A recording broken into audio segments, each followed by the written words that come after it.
లంచ్కి beans carrot ఒకటి నూకల్లో వేసి పప్పు వేసి సాంబార్ పెట్టిండాను. ఇదో ఇట్లా కుక్కర్లో ఒక విజిల్ ఉడికిపెట్టుకున్నాను. ఇప్పుడు దానికి పోపు పెట్టుకుంటాము. ఇప్పుడు నూనె కాగింది, కొంచెము కాసులు, చిన్న సైజు ఆనియన్ ఫ్రై అయింది. ఇప్పుడు 2 నాటి టమాటో వేసుకున్నాము. ఆనియన్ టమాటో బాగా ఫ్రై అయింది. ఇప్పుడు కొంచెం సాంబార్ పౌడర్ వేసుకుంటాము. ఇంత ఫ్రై అయింది. ఇప్పుడు ఉడికిపెట్టుకోండి బీన్స్ నూకలు క్యారెట్ వేసుకొని వేస్తాము.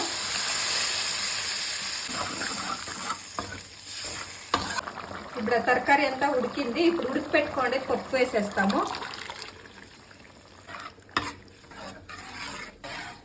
సాంబార్ ఉడికిపోయింది. ఇప్పుడు కొంచెం కొత్తిమీర వేసి స్టవ్ ఆఫ్ చేసుకుంటాము.